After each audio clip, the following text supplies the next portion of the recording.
Esta es la noche en el continente americano, mientras en Europa inicia la madrugada y amanece en Asia. Así cae la noche en el continente americano y transcurre la mañana y la tarde en el resto del mundo. La noche, bajo la dirección de Claudia Gurizati. Hola, ¿qué tal? Bienvenidos nuevamente. Los saluda Claudia Gurizati, directora de este canal internacional de noticias y este programa de opinión desde el Centro Internacional de Noticias en Washington, en Bogotá, como siempre, en nuestro Centro Internacional América Latina. Jefferson Beltrán, subdirector del programa. Jefferson, muy buenas noches. Claudia, buenas noches. Un privilegio estar contigo en este programa de la noche. Un saludo hasta toda la gente que hasta ahora nos ve y nos sigue a través de la señal internacional de NTN 24 en América Latina, en los Estados Unidos y en el resto del mundo. Aquí estamos. La noche enciende las luces para que usted vea el punto clave de la noticia. La noticia es de repercusión mundial. El presidente Joe Biden autorizó a Ucrania a usar misiles estadounidenses de largo alcance para atacar objetivos militares rusos. Estamos hablando, obviamente, de esta guerra iniciada por Rusia tras su invasión a Ucrania. Este es un paso que se da en este momento y vamos a hablar, obviamente, con analistas y con conocedores del tema sobre por qué se da justo en este momento, por qué la administración de Joe Biden, que había restringido el uso de estos misiles, ahora permite que lo haga el ejército de Zelensky.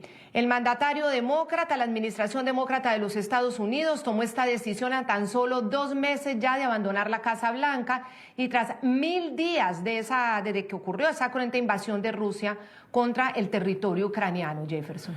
Claudia, esta medida fue confirmada por el Departamento de Estado a distintos medios de comunicación y da vía libre al uso de los denominados sistemas de misiles tácticos del ejército conocidos como ATACMS, por sus siglas en inglés. Ampliar el uso de estos misiles que Washington ya había proporcionado o para la contraofensiva dentro de Ucrania ha sido una insistencia reiterativa del gobierno de Volodymyr Zelensky. El pueblo estadounidense eligió a Joe Biden para un mandato de 4 años, no para un mandato de 3 años y 10 meses. Y utilizaremos cada día de nuestro mandato para perseguir los intereses de política exterior que creemos que están en nombre, que creemos que están en los intereses del pueblo estadounidense. Aquí Matthew Miller, el portavoz del Departamento de Estado, por supuesto, empieza a responder esa crítica que ya la estamos escuchando desde hace varias horas. ¿Por qué justo cuando se va Joe Biden? ¿Por qué en este momento? Bueno, veremos por qué. Los misiles hablarán por sí solos. Así fue como reaccionó el presidente de Ucrania, Volodymyr Zelensky, a la aprobación estadounidense para usar los misiles ATACMS contra posiciones rusas. El mandatario ucraniano recordó que no ha recibido todos los sistemas necesarios de sus aliados de Occidente. Él ha reclamado mucho a Occidente desde que comenzó obviamente esta ofensiva, pero dice que una vez estén en funcionamiento, la capacidad de Ucrania para repeler los ataques de Rusia será mucho mayor. Una cosa más. El plan para fortalecer Ucrania es el Plan Victoria que presenté a nuestros socios. Uno de sus elementos clave es dotar a nuestro ejército de capacidades de largo alcance. Hoy en los medios de comunicación se ha dicho mucho que hemos recibido la aprobación para emprender acciones relativas, pero los ataques no se llevan a cabo con palabras. Estas cosas no se anuncian. Los misiles hablarán por sí solos. El punto clave de esta noticia, de acuerdo con fuentes citadas por influyentes diarios como el de Washington Post y de New York Times, la luz verde de la Casa Blanca para utilizar los ATACMS estadounidenses se da principalmente en respuesta al despliegue en Rusia de unos 11.000 soldados de Corea del Norte para reforzar las tropas de Putin. Es probable que las armas se empleen inicialmente contra tropas rusas y norcoreanas en defensa de las fuerzas ucranianas en la región de Kursk, al oeste de Rusia, dijeron los funcionarios.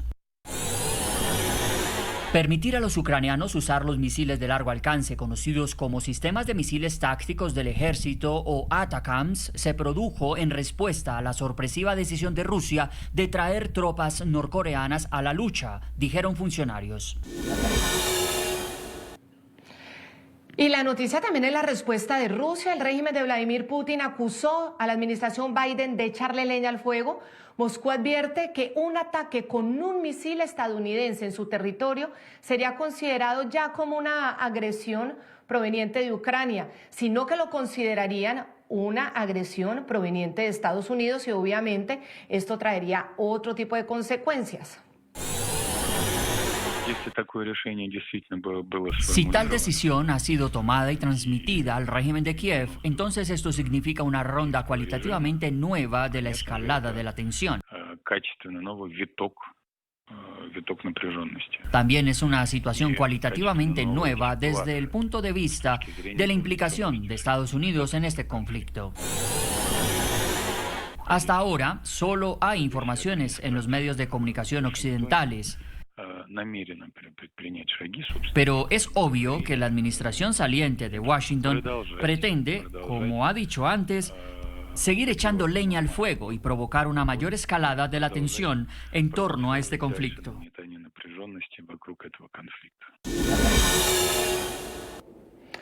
Y ojo que todo esto se ha tratado de una filtración a los medios de comunicación, que ya el vocero del Departamento de Estado pues le explica en su comparecencia a los periodistas, y el mandatario estadounidense Joe Biden todavía no ha dicho ni una palabra, no se ha referido directamente a la aprobación de los ATACMS para que sean usados por Ucrania. Biden por ahora, desde Brasil, instó a los líderes del G20 reunidos en Río de Janeiro para que todos apoyen la soberanía de Ucrania. Él no ha hablado directamente de los misiles. Estados Unidos apoya firmemente la soberanía y la integridad territorial de Ucrania. Todos los presentes en esta mesa, en mi opinión, deberían hacerlo también. Y, por cierto, la invasión rusa de Ucrania provocó los precios de los alimentos más altos registrados en toda la historia. Farid Cajate es escritor, politólogo, historiador, es profesor de Relaciones Internacionales de la Universidad Católica del Perú y conductor del podcast Escena Internacional. A Farid le agradecemos muchísimo que esté con nosotros aquí en el programa La Noche nuevamente para hablar de este tema de impacto mundial. Y lo primero es, ¿por qué la administración Biden, por qué Joe Biden toma esta decisión cuando ya le queda nada de su gobierno? Estamos hablando de un mes largo de su gobierno. ¿Qué tal? Bueno, la primera presunción es que precisamente porque ya pasaron las elecciones, suponiendo que esto pudiera tener costos de política interna, esos costos ya son relativamente irrelevantes, ¿no? El resultado electoral ya se produjo. En segundo lugar, parece tener que ver con la presencia en posiciones de combate de tropas norcoreanas. Según la inteligencia estadounidense, Rusia ha perdido unos 600.000 efectivos entre muertos y heridos en esta guerra, más unas 400.000 personas, sobre todo hombres en edad de combatir, la mayoría de ellos profesionales, que han huido del país. Entonces, en un contexto en el que la incursión ucraniana en Kursk, en territorio ruso, implicaba que para contenerla había que desplazar tropas del este de Ucrania hacia Kursk, la forma de lidiar con esto sin tener que desplazar esas tropas que siguen avanzando en el este ucraniano era recibiendo tropas norcoreanas. Esta es una advertencia a Corea del Norte que no hace imposible que lleguen más tropas norcoreanas, pero eleva el costo de una decisión así. Y finalmente esto no es necesariamente incompatible con la estrategia que pensaba desplegar Trump si nos atenemos a un artículo en la revista The Economist de Michael Waltz, su futuro asesor de seguridad nacional, que decía que en la eventualidad de que Rusia no aceptara una negociación, Estados Unidos podría presionarla entregando nuevos armamentos a Ucrania. Claro, aquí Biden se adelanta antes de saber cuál hubiera sido la respuesta de Putin en la eventualidad de que Trump le planteara ese escenario, pero digamos, en principio eso no es incompatible con lo que habían insinuado algunos miembros del futuro gobierno. Farid, permítame, integramos a Olga Tarnovska, ella es activista de derechos humanos, integra el proyecto Tribunal para Putin y en ese momento está en Ucrania. Esta iniciativa global es una respuesta creada contra la agresión de Rusia contra Ucrania. Bienvenida al programa La Noche. Olga, y quiero preguntarle muy concretamente cuál es la importancia que tiene para Ucrania en este momento poder utilizar este tipo de armamentos. ¿Qué implicaciones va a tener en la guerra que libra Ucrania contra esta invasión? Bueno, saludos a todos los presentes y gracias por esta invitación. Ucrania ya lleva esperando más de un año por este permiso que llega solo ahora. Y por supuesto, todo lo que sucede en Ucrania con la ayuda de los aliados, tanto europeos como norteamericanos, es que las armas siempre llegan con muchísimo retraso y en una cantidad muy pequeña. Entonces, por supuesto, felicitamos y agradecemos muchísimo a Biden por este permiso, pero obviamente la cuestión es cuántos misiles ATACMS va a recibir Ucrania, porque a Rusia durante este año y medio que estábamos solicitando los permisos, pues pudo evacuar sus aeródromos, sus bases militares de la zona de alcance de estos misiles. Ucrania solo quiere estos misiles para objetivos militares rusos. Y lo que estamos viviendo es que, aunque nos den estos permisos con una decena de los misiles de ATACMS que nos suministran, o a lo mejor son 20, pues poco vamos a hacer. ¿Vale? Este permiso con pocos misiles no cambiará el curso de esta guerra. Así que vamos a ver cómo se desarrollan los acontecimientos, porque también Francia y Gran Bretaña han confirmado su autorización para que usemos también los misiles Scalp y Storm Shadow, que tienen el mismo alcance o incluso alguno puede tener alcance mayor. Y, por supuesto, para nosotros es una forma de defendernos de los múltiples ataques rusos, que también este domingo Rusia nos lanzó uno de sus mayores ataques con 120 misiles, entre ellos hasta misiles hipersónicos Zircon y 90 drones kamikaze. Con lo cual, Rusia escala esta guerra y el mundo, digamos, que apoya a Ucrania no nos permite ni siquiera defendernos muchas veces a la medida que se escala esta guerra por Rusia. Entonces, siempre vamos a un paso atrás. Y esto es lo que está sucediendo, muy a pesar de todos los ucranianos que estamos muy desgastados por esta guerra contra el segundo mayor ejército del mundo. Olga Farid, permítame también saludo al exmilitar, al militar en retiro, veterano de guerra del Ejército de los Estados Unidos, asesor en seguridad y estrategia, Eduardo Hurtado. Eduardo, sigo contigo analizando el momento después de ya estos 1000 días de guerra, en que, como dice Olga, hay un desgaste brutal y han logrado resistir, pero es una guerra que se está convirtiendo en una guerra muy prolongada. Por otro lado, el argumento que nos entregaba Farid Kajar, ya pasaron las elecciones, ya lo que puede repercutir políticamente al interior de los Estados Unidos, pues obviamente a los demócratas pues ya eso no es su principal preocupación, porque esas cosas ya están definidas. Y el otro contexto es el de que entraron los norcoreanos a combatir. ¿Cómo explicaría usted entonces el momento en el que la administración Biden toma la decisión? Escuchábamos a Matthew Miller diciendo es que la administración no se ha acabado y podemos tomar estas decisiones hasta el último día. Bienvenido. Hola, gracias por la invitación.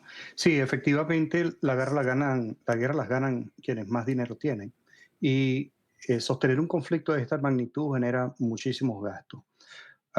Sobre todo si Ucrania depende en su mayoría del financiamiento o la ayuda de los Estados Unidos. Desafortunadamente el razonamiento del líder militar está desfasado con el razonamiento político. La lógica que se está manejando hoy día en Estados Unidos es que este problema debería desescalarse.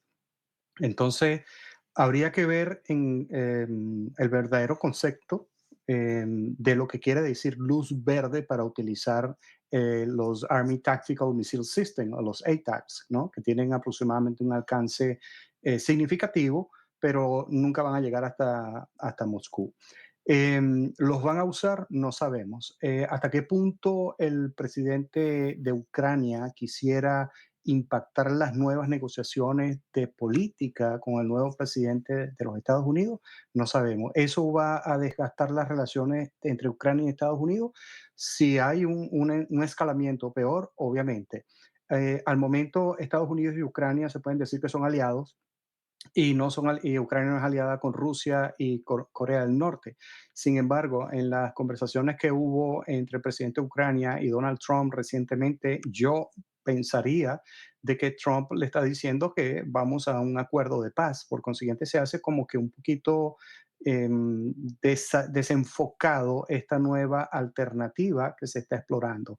Ahora, y estoy de acuerdo con los otros dos analistas, esto está causando muchos gastos y Ucrania básicamente ha resistido la avalancha rusa porque ha tenido un apoyo, un músculo financiero de parte de los Estados Unidos.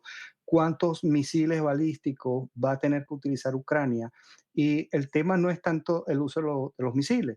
El objetivo es esencial para el éxito de la operación. Es decir, como dijo la analista que está en Ucrania, ¿esto realmente va a significar algo? ¿Vamos a ganar la guerra en Ucrania o va a agarrar a la guerra Rusia?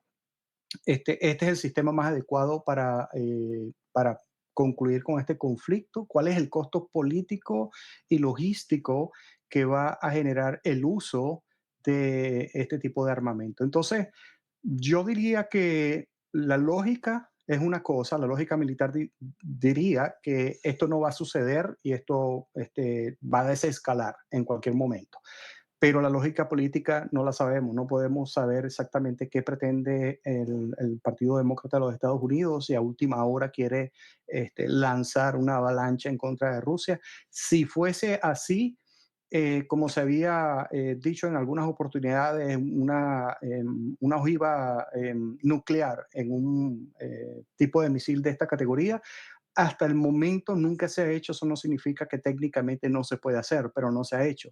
Y eso tendría un impacto significativo en los principios fundamentales del derecho internacional humanitario, porque estamos ya hablando de una ojiva nuclear. Por consiguiente, esperemos que esto no escale, esperemos que el llamado, la cordura, la paz a la ciudadanía, a que tenga más tranquilidad y se acabe la guerra. Yo quiero saber su opinión sobre por qué esto primero se filtra en los medios y por qué no se hace un anuncio formal al respecto. Eduardo, comienzo contigo y con Farid, luego con Olga. ¿Por qué a los medios, por qué al New York Times se filtran las fuentes? ¿Por qué esto no se hace una explicación cuando ya esté todo acordado o listo, cuando ya Zelensky también sepa exactamente cuántos misiles le van a dar, cómo va a poder operarlos, en qué estado están? ¿Por qué esto de esta manera?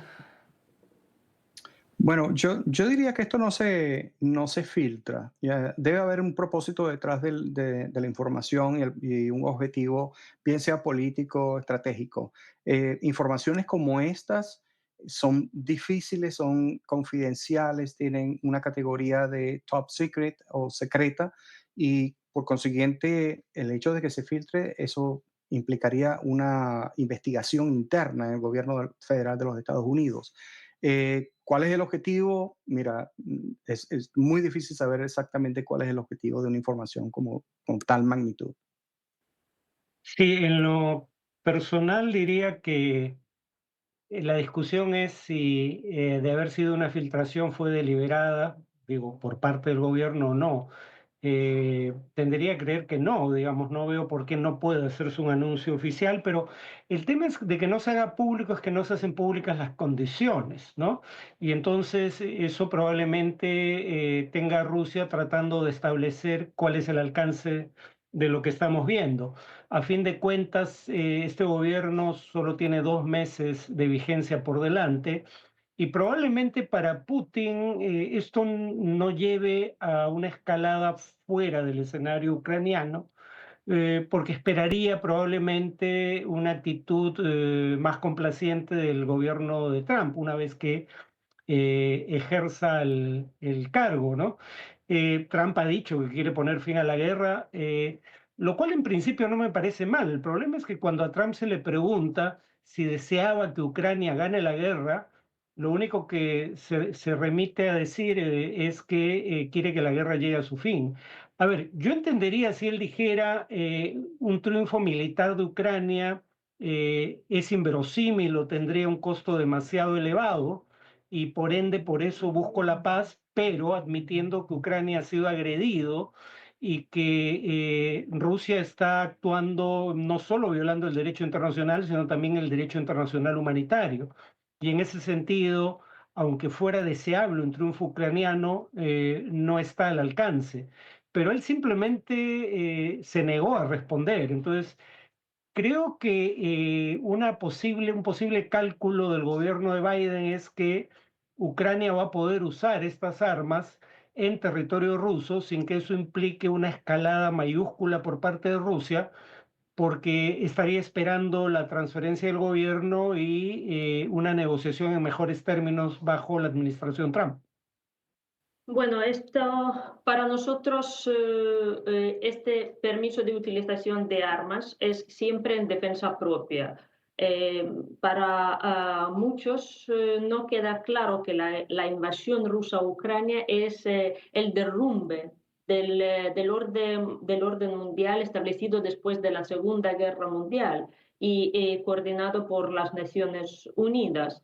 Entonces, ahora mismo es el país que viola, que está en el Consejo de Seguridad de la ONU y el país viola todos los derechos y normas de la ONU, porque ha ocupado otro país, ha amenazado y ha chantajeado a todo el mundo con armas nucleares y ha metido en su constitución los territorios de un país que no le pertenece. Entonces Rusia está, digamos, disrumpiendo y está abriendo, como ha dicho nuestro presidente, una caja de Pandora para todos los países violentos y para todos los países que son beliciosos y que van a desarrollar armas nucleares. Ahora, viendo este precedente, como para poder hacer lo mismo, ¿vale? Estamos hablando de Irán, de Corea del Norte, estamos también, hay China que está en sospecha.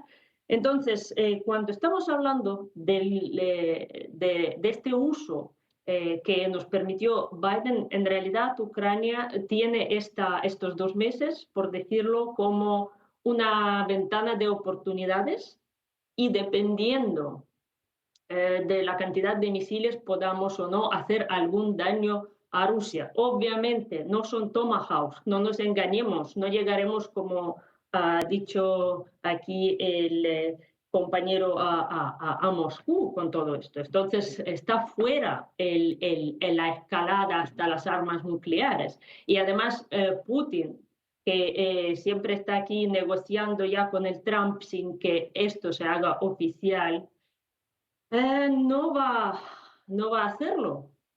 O sea, va a esperar la llegada de la inauguración de Trump para que se le aclaren las cartas. Así que tanto Rusia como Ucrania van a aprovechar este tiempo para conseguir más puntos y de haber las negociaciones para llegar con mejor puntuación cada uno. Y sí creemos que se ha filtrado esa información a propósito, porque, por ejemplo, cuando nos mandaron los F-16, no se avisaron, los vimos en acción y ahora primero avisaron y todavía no hemos visto en acción los ATACMS en el territorio ruso. Vale, entonces sí que hubo un propósito y no sé cómo, con qué fin ha hecho este propósito para, obviamente para mejorar la posición de Ucrania, eso está claro, pero también para ponerle en el aprieto tal vez a Trump cuando llegue a su inauguración. Hay una declaración que ha llamado la atención en las últimas horas y fue precisamente la reacción del régimen ruso. Vladimir Putin ha dicho que en caso de que se dé un ataque con uno de estos misiles, no será considerado un ataque de Ucrania, sino un ataque de Occidente contra Rusia.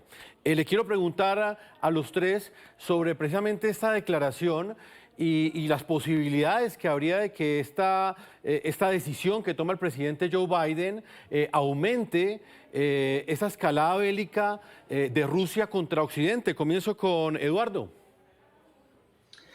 Sí, el presidente Putin puede anunciar esto, ¿ok? Lo que decía, en las guerras nadie gana, como decía el compañero aquí, que quien gana, que Ucrania gana, que Rusia gana, nadie gana, todos pierden, porque hay muchas vidas y hay muchas cosas activos que pierden. La sociedad se retrasa años y años. Por consiguiente, la propuesta del presidente Trump siempre ha sido llegar a la paz y llevar un conflicto a una mesa de diálogo, una mesa de negociación. Yo, en lo personal, estaría de acuerdo con eso y no se seguirían arriesgando vidas. En el caso de que la tecnología norteamericana sea utilizada para atacar ciudades en Rusia, no porque voy a utilizar una tecnología francesa, entonces le voy a declarar la guerra a Francia, o porque un soldado de X nacionalidad hizo un disparo con un arma de X nacionalidad, entonces tengo que ir en contra de todos los países. Yo creo que tanto Rusia como Ucrania deberían empezar a tratar de desescalar esto y no tratar de justificar los 2-3 meses que quedan de gobierno en Estados Unidos, que básicamente está siendo significativo para la continuidad o no del conflicto bélico que se está llevando a cabo entre Rusia y Ucrania. Si Ucrania llegase a utilizar cualquier tipo de armamento norteamericano en el último minuto, entonces, como dice la compañera, Rusia tiene la opción de defenderse o viceversa. Si Rusia ataca a Ucrania, Ucrania también tiene la opción de defenderse. O si las tropas de Corea del Norte tratasen de incursionar en terreno ucraniano, tienen todo el derecho de defender sus activos. Bueno, yo diría que no es verosímil el lanzamiento de acciones militares en el plano convencional o no convencional por parte de Rusia contra países de la OTAN.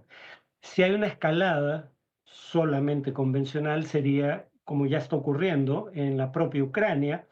Lo que sí podría hacer Rusia es más bien lo que algunos llaman una escalada horizontal, es decir, en lugar de escalar en el frente de combate ucraniano o contra la OTAN, podría afectar los intereses de la OTAN, por ejemplo, armando y proveyendo de información de inteligencia, como hace la OTAN con Ucrania, a enemigos de la OTAN en Oriente Medio, como las milicias hutíes en Yemen. Ese es el tipo de escenarios que considero probables, pero un enfrentamiento directo entre Rusia y la OTAN me parece virtualmente imposible. Muy bien, ahí están las posturas sobre qué pasaría frente a esa amenaza que hace Vladimir Putin. Nuevamente, el profesor Farid Kaja dice que no cree que esto llegue a un enfrentamiento entre Rusia y la OTAN.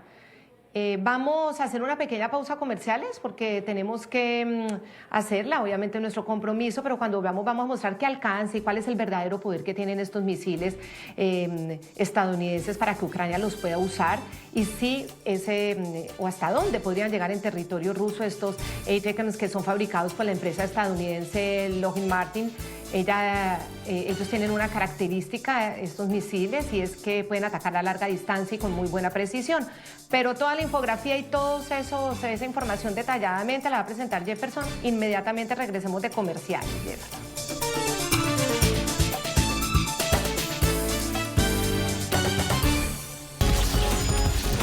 Ya regresamos con La Noche por NTN 24, el canal de las Américas. Continuamos en este programa La Noche con la noticia internacional más importante. Los medios de comunicación estadounidenses, como el de Washington Post y el New York Times, han afirmado que el presidente de los Estados Unidos, Joe Biden, ha autorizado la utilización, el uso de misiles de largo alcance estadounidenses por parte de las Fuerzas Armadas ucranianas. Todo esto en el contexto de esa invasión que enfrenta el presidente de Ucrania, Volodymyr Zelensky, hace más de 1000 días. Vamos a hablar en este segundo segmento del programa del alcance y el poder que tienen los misiles estadounidenses. Y es que Ucrania podrá usarlos para atacar territorio ruso. Así ha trascendido en las últimas horas. Los ATACMS son fabricados por la empresa estadounidense Lockheed Martin. Ustedes lo van a ver en pantalla. La principal característica que tiene este tipo de misiles es la capacidad de atacar a larga distancia con alta precisión. Vuelan a velocidades supersónicas, unos misiles que indiscutiblemente van a cambiar el rumbo de la guerra. Lo vamos a ver en pantalla. En esta infografía vemos que se trata de un sistema de ataque superficie-superficie. Mide aproximadamente 4 metros de longitud y con un alcance de 306 kilómetros en un diámetro de 60.96 centímetros, Claudia. Estos misiles poseen una ojiva que puede cargar 227 kilogramos de explosivos fragmentados. Los ATACMS disponen de un sistema de navegación inercial asistido por GPS y son propulsados por combustible sólido. Pueden ser activados desde lanzadores móviles HIMARS de Estados Unidos y desde los M270 que fueron fabricados por Alemania y por el Reino Unido. Estos misiles fueron utilizados por primera vez durante la conocida Operación Tormenta del Desierto, entre 1990 y 1991, cuando la coalición liderada por Estados Unidos atacó Irak en respuesta a la invasión de Kuwait. Cada misil ATACMS está estimado entre $1 millón y $1,5 millones. A la fecha, el gobierno de Estados Unidos le ha entregado a Ucrania cerca de 50 de estos misiles, de este tipo, y hay un informe del Instituto para el Estudio de la Guerra que dice que hay al menos 245 objetivos considerados sensibles en el rango de alcance de estos proyectiles, y quiero que vean el mapa. Entre esos objetivos están al menos 200 unidades militares rusas, como depósitos, cuarteles, también son bases aéreas en color rojo, para que entendamos ahí lo que viene en color rojo. Podemos ver, ahí apreciamos toda la zona suroriental de Ucrania que está ocupada por Rusia. Entonces, ahí están los puntos sensibles, pero también están al otro lado de la frontera, es decir, en territorio ucraniano. Los puntos rojos ubican las bases rusas que hoy están al alcance también de los misiles ATACMS. Por ejemplo, la ciudad de Rostov-on-Don, en el sureste ruso, es una de las zonas rodeada de complejos militares que obviamente resultan de interés para la contraofensiva o la defensa de los ucranianos. Y al noreste de Ucrania está la región de Kursk, donde se ha producido, recordemos, una incursión también de defensa, de contraofensiva de los ucranianos. Allí queda la base aérea Kursk-Vostochny, y que sería uno de esos blancos los que, según este instituto, el Instituto de la Guerra, se podrían usar los misiles de largo alcance autorizados por Estados Unidos. Eduardo Hurtado es exmilitar, veterano de guerra del Ejército de los Estados Unidos y también es asesor en seguridad estratégica. Eduardo, frente a estas infografías que acabamos de presentarle a nuestros televidentes, nos gustaría saber su análisis en qué puede cambiar el curso de la guerra, la utilización de estos misiles tácticos y exactamente qué es lo que hacen estos misiles, cuál es el poderío que tienen. Bueno, efectivamente son poderosos, dependiendo de lo que pongas en la ojiva.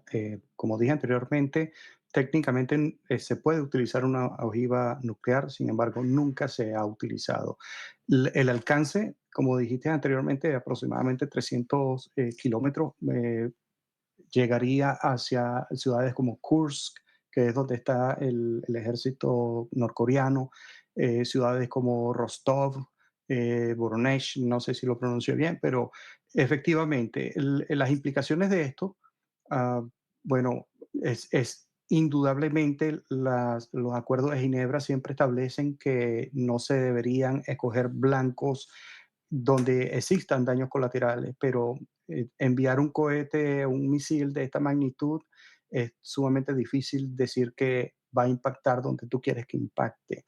Ahora, cuando hablamos de escaladas, hablar de la guerra es sumamente complicado, porque cuando estamos de este lado del escenario, hablamos de quién tiene la razón y quién tiene la verdad, quién tiene la mentira, está bien y quién no. Sin embargo, debemos pensar en las tropas que están ahí, los que están sufriendo el escenario de la guerra.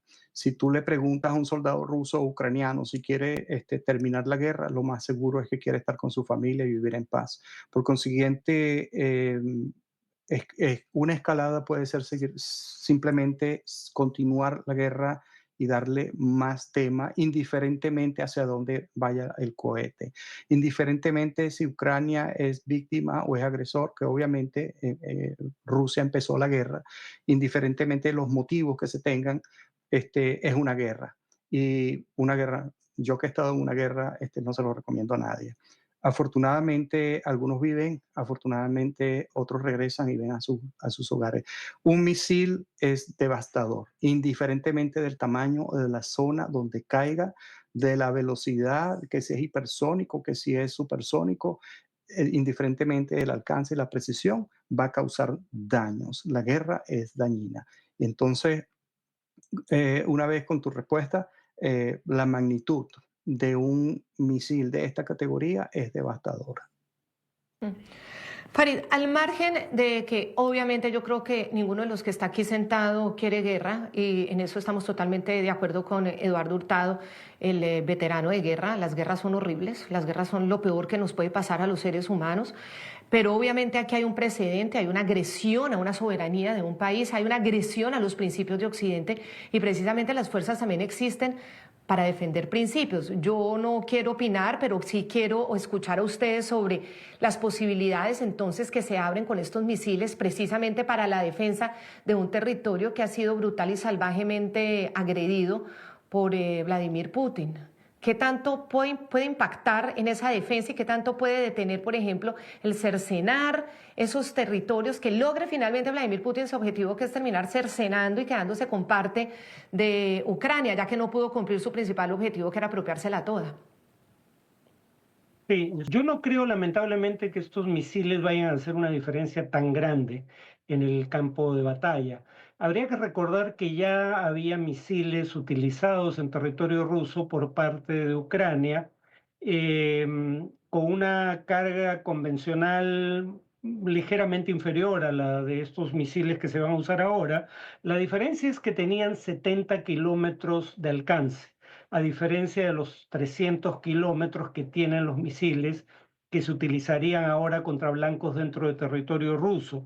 El punto es que lo que pasó cuando Ucrania empezó a usar misiles de 70 kilómetros de alcance fue que Rusia replegó sus centros de comando y control y sus centros logísticos más allá del alcance de esos misiles, y probablemente vuelvan a hacer lo mismo. De hecho, como se indicó, ya lo estaban haciendo antes de que esto ocurriera.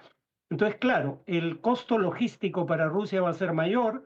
Tal vez se pueda alcanzar puentes o carreteras o líneas férreas, pero no va a ser una diferencia dramática en el frente de batalla, hasta donde puedo ver este cambio de actitud de Estados Unidos. Vamos a marcar una pausa comercial. Olga, ya regresamos nuevamente a Ucrania con su opinión sobre este punto en particular y específicamente lo que ha dicho el presidente Biden durante las últimas semanas en lo que tiene que ver con la guerra en Ucrania, esta invasión que enfrenta este país por parte de Rusia hace exactamente 1000 días. Ya regresamos.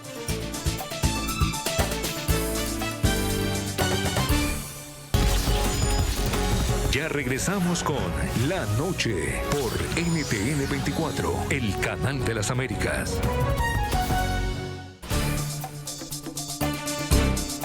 Olga Tarnowska, en Ucrania.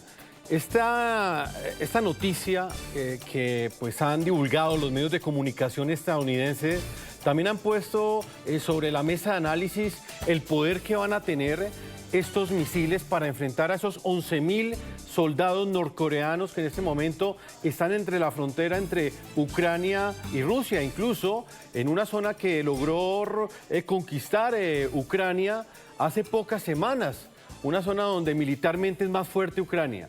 ¿Qué impacto van a tener estos misiles para enfrentar a estos 11.000 soldados norcoreanos? Y quisiera saber si desde su perspectiva también es un mensaje que envía Joe Biden al régimen de Kim Jong-un.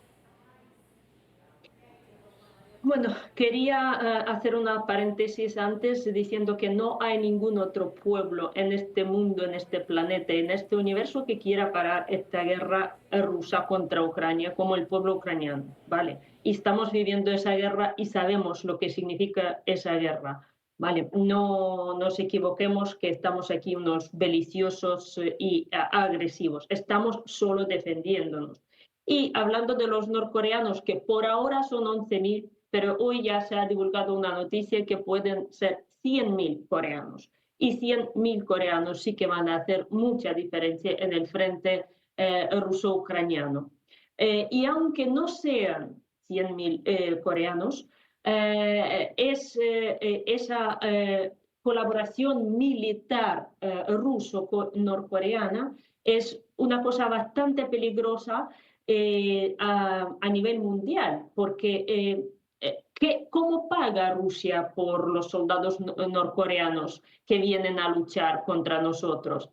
Por supuesto, son armas y son posiblemente tecnologías nucleares que puede pasar a Corea del Norte. Y esta es una amenaza directa a la Corea del Sur y a Japón y a todos los países asiáticos que están en aquella zona. Entonces, Ucrania no solo recibe la ayuda de los países de la OTAN, sino que recibimos la ayuda militar de unos 50 países, cada uno con su gotita, porque algunos pueden darnos asistencia humanitaria, como ha hecho Japón hasta ahora, pero lo está reconsiderando, igual que Corea del Sur, que también está considerando enviar a Ucrania armas letales, ¿vale? Entonces, la entrada de un país oficial, porque ya son oficialmente varios países que están luchando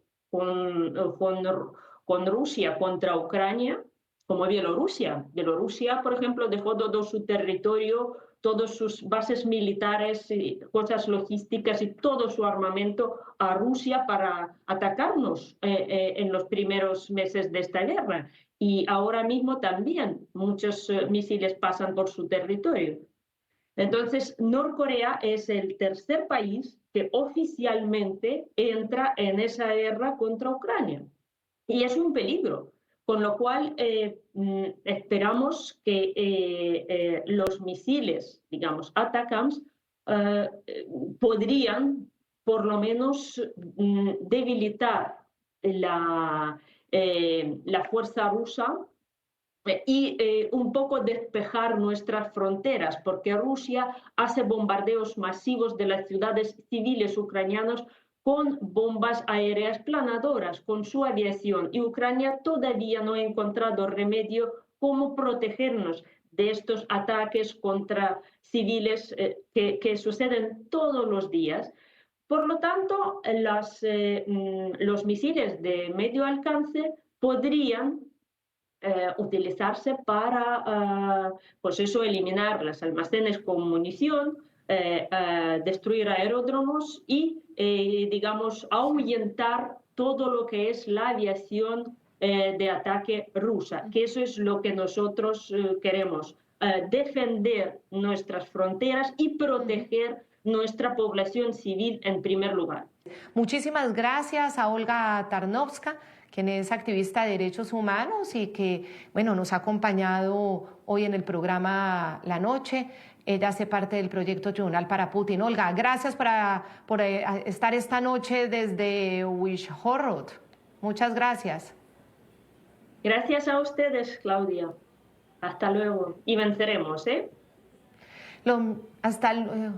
Sí, nos volvemos a comunicar, Olga. Gracias por la trasnochada con nosotros. A Farid Kahat, quien es escritor, politólogo, historiador, profesor de Relaciones Internacionales de la Universidad Católica del Perú. Muchísimas gracias, Farid, nuevamente por estar aquí analizando este tema.